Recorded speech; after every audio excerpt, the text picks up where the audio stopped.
అందరికీ నమస్తే. ముందుగా నందమూరి బాలకృష్ణ గారికి నమస్తే. సో, 'అఖండ 2' డే 19థ్ అనేది గడుస్తుంది. ఎంత కలెక్షన్ చేసింది? వరల్డ్ వైడ్ ఎంత? గ్రాస్ ఎంత? ఓవర్‌సీస్‌లో ఎంత? షేర్‌లో ఎంత? షీడెడ్‌లో ఎంత? అని చెప్పి క్లారిటీగా చెప్తానండి. నేను ఇంతకు ముందు ఒక వీడియోలో కూడా చెప్పాననమాట. సో, గ్రాస్ అంటే ఏంటి? షేర్ అంటే ఏంటి? ఓవర్‌సీస్ అంటే ఏంటి? మళ్ళీ వచ్చి నెట్ కలెక్షన్ అంటే ఏంటి? గ్రాస్ కలెక్షన్ వచ్చి నెట్ కలెక్షన్ కన్వర్ట్ అంటే ఎలా మారుతుంది? దాన్ని ఎలా లెక్కిస్తారు? నెట్ కలెక్షన్ వచ్చి షేర్‌గా ఎలా మారుతుంది? చాలా మందికి తెలియని విషయం ఇక్కడే. చాలా మంది కన్‌ఫ్యూజ్ అవుతున్నారు. గ్రాస్ కలెక్షన్ వేరు, నెట్ కలెక్షన్ వేరు, ఓవర్‌సీస్ కలెక్షన్ వేరు అని చెప్పి చాలా మంది అనుకుంటున్నారు. నేను ఒకటే చెప్తున్నా బాగా వినండి. ఓటీటీ నుంచి వచ్చే కలెక్షన్ వేరు. ఓకేనా? ఇది తెలీదు. తెలియక కామెంట్లు పెడుతున్నారనమాట ఇక్కడ. ఓటీటీ కలెక్షన్ ఓటీటీ నుంచి వచ్చే కలెక్షన్ వేరు. ఇంకా రాలేదు కదా, రిలీజ్ అవ్వలేదులే. నేను జస్ట్ మీకు అర్థమయ్యేదానికి చెప్తున్నాను అనమాట.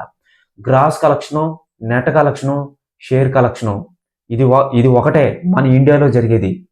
ఓవర్సీస్ కలెక్షన్ అంటే అది వేరు. ఓవర్సీస్ కలెక్షన్ అంటే overseas share, overseas grass, overseas net వచ్చి అది వేరు. ఓకేనా? అర్థమవుతుందా? అర్థం కావట్లేదు. నేను ఇంతకు ముందు వీడియోలో కూడా చెప్పాను. నేను మళ్ళీ చెప్తున్నా.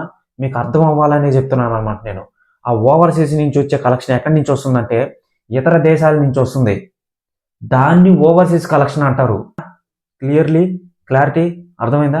ఇక చూసుకున్నట్లయితే మన ఇండియన్ నెట్ కలెక్షన్ మనవి చాలా మంది నా వీడియో చూస్తున్నారనమాట. ఛానల్ని సబ్స్క్రైబ్ చేసుకుని బెల్ ఐకాన్ని ఆన్లో పెట్టుకోండి. నేను అది పనిగా మీకు ఒకటే చెప్పాలి. అరటి పండు తొక్క తీసి మరీ తినమని చెప్తున్నా నేను.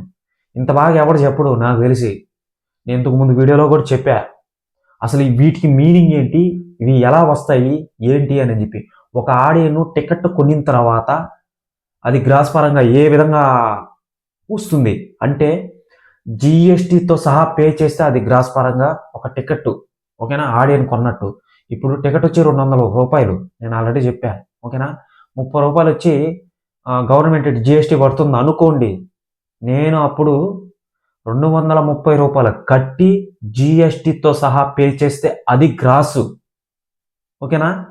సో ఈ యొక్క 30 రూపాయలు అనేది జిఎస్టీ అనేది గవర్నమెంట్కి వెళ్ళిపోతుంది. అది లెక్కలేదు. అప్పుడు తర్వాత టికెట్ ప్రైస్ ఎంత? 200 అనమాట. ఓనర్ దగ్గరికి అంటే థియేటర్ ఓనర్ దగ్గరికి 200 వెళ్తే 30 రూపాయలు తీసేసి గవర్నమెంట్ 30 రూపాయలు జిఎస్టీ తీసేసి 200 రూపాయలు వెళ్తే థియేటర్ ఓనర్ దగ్గరికి అది నెట్ కలెక్షను. ఓకేనా? ఆ 200 రూపాయలు కొంచెం తీసుకొని డిస్ట్రిబ్యూటర్ కొంచెం తీసుకొని ప్రొడ్యూసర్ మొత్తం ఇచ్చేస్తాడు అనమాట. అది షేర్ కలెక్షను. అర్థమైందా? అర్థం కాకపోతే ఫుల్ డీటెయిల్స్ అండి. నిజంగా ఇంత బాగా ఎవ్వడో చెప్పుండడు. దీని అఖండ అంటే బాలకృష్ణ గారి మీదే తీశారనమాట. డే 18థ్ అనేది కలెక్షన్ అనేది ఉంటుంది. దీని వెనకాలే ఉంటుంది. సో ఒకసారి వెళ్ళి చూడండి, మీకు ఫుల్ క్లారిటీ వస్తుంది అనమాట. ఓకే, సో లేట్ చేయకుండా టాపిక్లోకి వెళ్తే చాలా మంది నా వీడియోస్ చూస్తున్నారండి. ఛానల్ని సబ్స్క్రైబ్ చేసుకుని బెల్ ఐకాన్ని ఆన్లో పెట్టుకోండి. ఇటువంటి ఇన్ఫర్మేషన్ వీడియోస్ని డీటెయిల్గా క్లారిటీగా క్లుప్తంగా చెప్తానమాట. ఇండియన్ నెట్ కలెక్షన్ ఓన్లీ ఇప్పుడు చూసుకున్నట్లయితే 91,51,00,000 అంటే 91,51,50,00,000 అనేది సంపాదించింది అనమాట. ప్రస్తుతానికి డే 19థ్ అనేది గడుస్తుంది కాబట్టి సో 1,00,000 వరకే సంపాదించింది అనమాట. అంటే వీళ్ళు నేను ఎలా చెప్తున్నానంటే బ్రో ఇంకా షో మొదలవ్వలేదు కదా అంటే సో నేను ఈ యొక్క బుక్ మై షో ఉంటుంది. సో దాన్ని బట్టి నేను చెప్తున్నాను అనమాట. 1,00,000 వరకే సంపాదించింది అనమాట. ఇంకా డే 18థ్ అనేది చూసుకున్నట్లయితే ఓన్లీ టోటల్గా మన ఇండియాలో ఇండియన్ నెట్ కలెక్షన్ వచ్చి 21,00,000. టోటల్గా చూసుకున్నట్లయితే వీక్ ఎండ్కి ఫస్ట్ నుంచి రిలీజ్ అయిన 7 రోజులకి 76 కోట్లు అనేది సంపాదించింది అనమాట. 76,75,00,000 అనమాట. సో సెకండ్ వీక్కి 12,03,00,000 అనేది సంపాదించింది అనమాట. ఇక ఇంకో వీక్ అనేది వస్తుందన్నమాట. ఇంతకుముందు నేను ఒకటి చెప్పాను, అరే 100 కోట్లు 120 కోట్లు షేర్ అనేది దాటేసింది. సో షేర్ అనేది దాటిన తర్వాత చాలా మంది ఏం చెప్తున్నారంటే బ్రో 100 కోట్ల పైన దాటేసింది బ్రో అని చెప్పి చెప్తున్నారు అనమాట. ఓకే అబ్బా, నేను ఒప్పుకుంటాను, అది నాకు తెలుసు. 100 కోట్లు కాదు షేరు, 120 కోట్లు దాటుంది అని చెప్పి నేను చెప్తున్నా. ఓకే, ఒప్పుకుంటా, అది నాకు తెలుసు, కాదనట్లేదు. ఇప్పుడు మీకు నేను ఇంతకు ముందు వీడియోలో చెప్పానండి, అది పనిగా చెప్పా. కానీ అయినా కానీ వాళ్ళకి అర్థమయ్యిందో అర్థం కాలేదో అనేది ఇక్కడ తెలియట్లేదు అనమాట.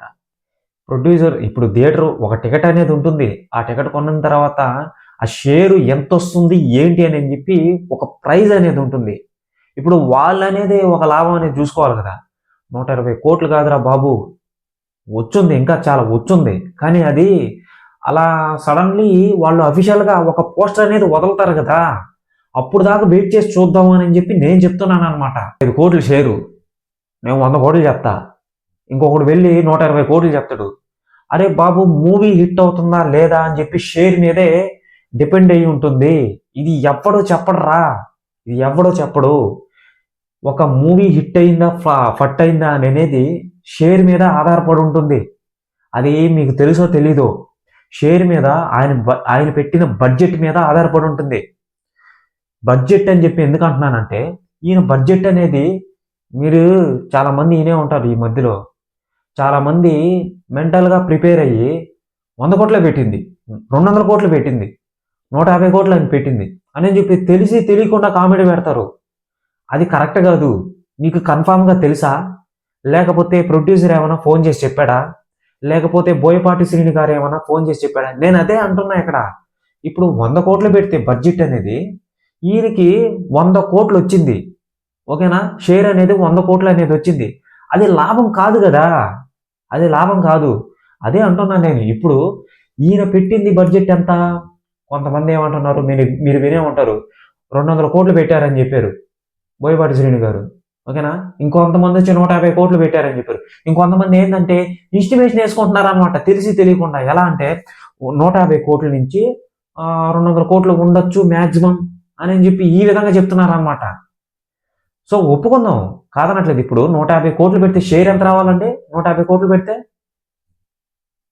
మీకు 60 సెన్స్ అనేది ఒకటి అర్థం ఉంది కదా, అర్థం చేసుకోండి. 100 కోట్లు పెట్టాడు మూవీ అనేది. అఖండ 2 మూవీ అనేది 100 కోట్లు కాదు, అది మీకు తెలిసిందే. 200 కోట్లు అని చెప్తున్నారు. సరే 200 కోట్లు ఉంది అని అనుకుందాం, ఓకేనా? అప్పుడు షేర్ ఎంత రావాలా? షేర్ వస్తేనే మూవీ హిట్ అయినట్టు. మీకు అర్థం కావాలంటే మీకు అర్థం కావాలని నేను మళ్ళీ చెప్తున్నా. షేరు ఎక్కువ వస్తేనండి ప్రొడ్యూసర్కి మూవీ హిట్ అయినట్టు. నేను ఇంతకు ముందు వీడియోలో కూడా చెప్పా, ఇది మళ్ళీ పదే చెప్తున్నాను అనమాట. తెలిసి తెలియకుండా టక్కన కామెంట్ పెట్టేస్తున్నారు. అతను ఎవరో మతి లేని గతి లేని మందపతి అని చెప్పి ఒక కామెంట్ అయితే పెట్టాడు. నిజంగా అంటే ఐ అప్రిషియేట్ తమ్ముడు, నువ్వెవరో నాకైతే తెలియదు, కానీ నీ కామెంట్ నిజంగా నాకు భలే నచ్చింది అసలు. అంటే రైమింగ్ అనేది భలే ఉంది. అది ఇంతకుముందు వీడియోలో పెట్టాడు.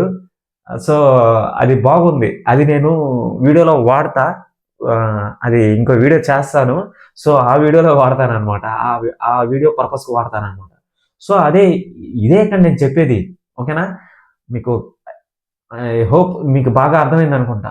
లేదు క్లియర్లీ మళ్ళీ చెప్తా, బాగా వినండి. 200 రూపాయల టికెట్, ఓకేనా? 200 రూపాయల టికెట్ వచ్చి నేను పోయి కొన్నా.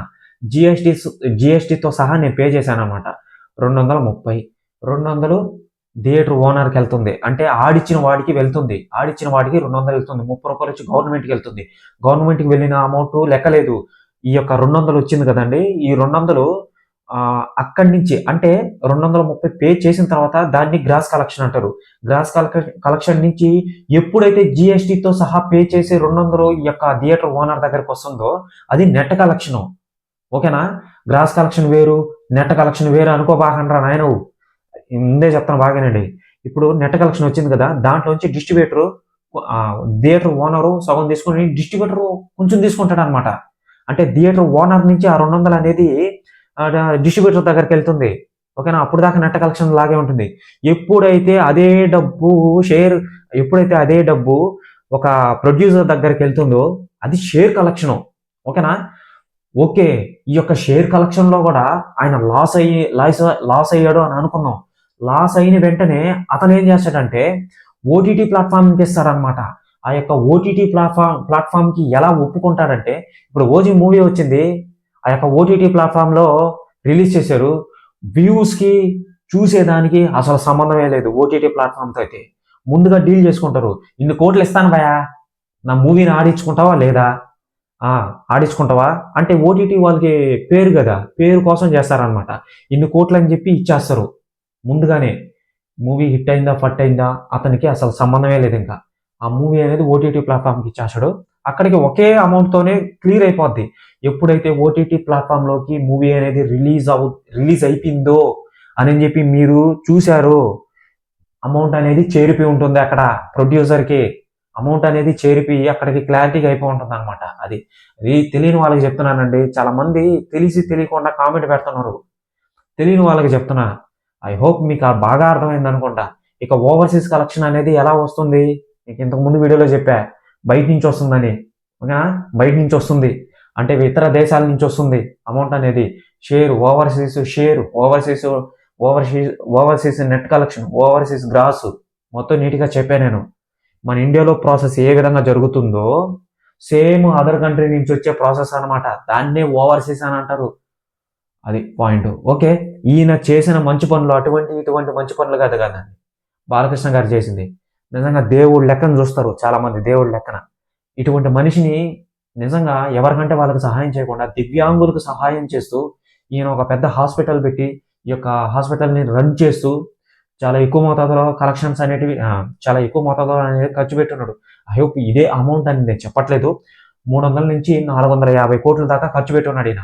ఎక్కువగా వరదలు వచ్చినప్పుడు వచ్చాడు. మళ్ళీ వచ్చి దివ్యాంగులకు ఎవరైతే వీల్ చైర్లు, సైకిళ్ళు, చదువుకోలేని వాళ్ళకి ఫీజులు కట్టలేనికి నిరుపేదలు ఉంటారు చూడండి, వాళ్ళకి కట్టున్నాడు అనమాట ఈయన. నీకు ఎలా తెలుసు బ్రో అని అంటే, నాకు తెలుసు కాబట్టే చెప్తున్నా బాబు. బాలకృష్ణ గారి గురించి నాకు తెలుసు కాబట్టి చెప్తున్నా. నా సిరీస్ చూడు, బాలకృష్ణ గారి సిరీస్ నేను చాలా వీడియోలు చేస్తున్నా. నేను చేసిన ఇన్ఫర్మేషన్ ఎవడో చెప్పున్నాడు నీకు. ఇది నీకు తెలుసా? తెలియదు కదా. వరదలు వచ్చినప్పుడు ఎంత ఇచ్చి ఉంటాడు? 10 కోట్ల నుంచి 12 కోట్ల వరకు ఇచ్చి ఉంటాడు. నేను ఎస్టిమేషన్ వేరే వేసుకున్న వరకే చెప్తున్నా. ఇప్పుడు వరదలు వచ్చినప్పుడు ఇబ్బంది వచ్చింది, ప్రతి ఒక్క హీరో ఇస్తారు, అది అందరికీ తెలుసు. బాలకృష్ణ గారు కూడా ఇచ్చారు. అదే తిరిగి నేను అక్కడ ఉన్నదే నేను చెప్తున్నా. అక్కడ ఉన్నదే నాయన నేను చెప్తున్నాను.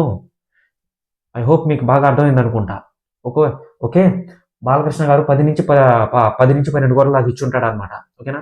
సో ఇప్పుడు కోవిడ్ టైంలో ఎంత కలెక్షన్ అనేది ఇచ్చి ఉంటాడు ఒకసారి ఆలోచించండి. అది మీకు ఇన్స్టిమేషన్ వేసుకొని ఎవరు చెప్పరు, నేను చెప్తాను బాగానే వినండి. 2 కోట్ల నుంచి 3 కోట్ల వరకు ఇచ్చున్నాడు. వరదలు వచ్చినప్పుడు కేరళలో ఎంత డబ్బు ఇచ్చాడు? ఇప్పుడు బాలకృష్ణ గారు ఎంత సహాయం చేశాడు? తమిళనాడులో తన ఫ్రెండ్ ఉన్నాడు రజనీకాంత్, ఎలా వచ్చినప్పుడు బాలకృష్ణ గారు ఎంత ఇచ్చారు? ఆ విషయాలు మీకు తెలుసా? తెలీదు.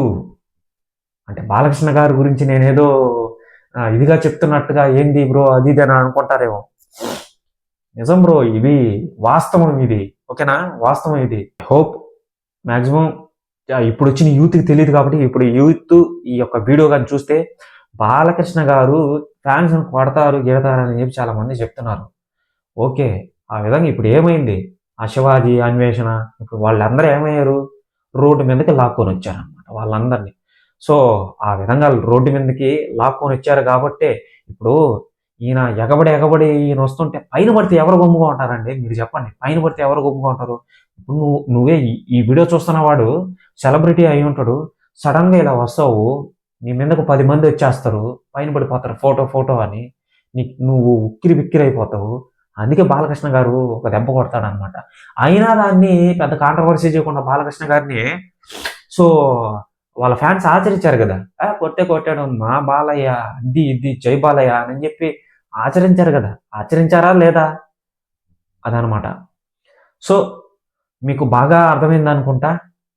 ఇటువంటి ఇన్ఫర్మేషన్ వీడియోస్ని మీరు మళ్ళీ చూడాలనుకుంటే జస్ట్ సబ్స్క్రైబ్ చేసుకొని బెల్ ఐకాన్ని ఆన్లో పెట్టుకోండి. ఇటువంటి ఇన్ఫర్మేషన్ వీడియోస్ని మీకు అందిస్తాను అనమాట. ఓకేనా, బాయ్.